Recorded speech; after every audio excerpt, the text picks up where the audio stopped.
လာပါရွှေဆိုတာဘာလဲဆိုတဲ့အကြောင်းလေးကိုကျွန်တော်သိထားတဲ့ချက်လေး၅ချက်လေးနဲ့ရှင်းပြပါရစေ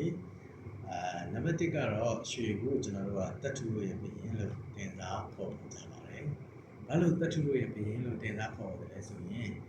နံပါတ်1ချက်ကရှားပါတယ်နံပါတ်2ချက်ကအယောင်ဆင်းကထူကြတယ်အယောင်ပြောင်းတော့ဘူးเนาะနံပါတ်3ချက်ကလိုလိုပုံသွင်းလို့ရတယ်နံပါတ်4အချက်ကတော့ကျွန်တော်တို့ကြီးညော်တွေလွယ်တကူကပ်ပြီးတော့ပြည့်စည်သွားဘူးနံပါတ်5ချက်ကအနှံ့ဆိုမထွက်ဘူး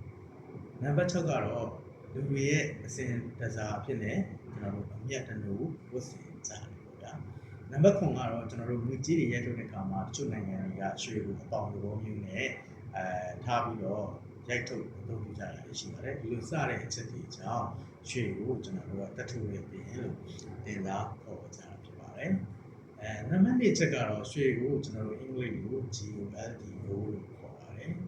GOLD gold ဆိုတာကျွန်တော်တို့ GEOLA Geola ဆိုတဲ့အင်္ဂလိပ်ဘောရနာစကားကနေပြီးတော့ဆင်းသက်လာတာဖြစ်ပါတယ်အဝါရောင်လို့အဓိပ္ပာယ်ရပါတယ်နံပါတ်3ချက်ကတော့ရွှေကိုကျွန်တော်တို့ဓာတုသင်္ကေတ AU လို့ခေါ်ပါတယ်လက်တင်ဟောဟာရ Oran ရဲ့အတူကောက်ပါ AUREM Oran ဆိုတာကျွန်တော်တို့မြေမင်းရဲ့အစင်းပတ်ရှင်လို့အဓိပ္ပာယ်ရပါတယ်နံပါတ်4ချက်ကတော့ကျွန်တော်တို့ hardness ပေါ့နော်မာခြင်းအစဉ်3ရှိပါတယ်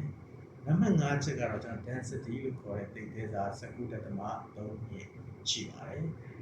19.3နဲ့ density ရှိတဲ့ရွှေကိုကျွန်တော်တို့ကစံချိန်ကြီးရွှေလို့ခေါ်ပါတယ်နိုင်ငံတကာနဲ့ trade တဲ့အခါနိုင်ငံတကာတွေနဲ့ပြည်ယူတဲ့အခါမှာဒီစံချိန်ကြီးရွှေကိုအသုံးပြုကြတာဖြစ်ပါတယ်ကျေးဇူးပါ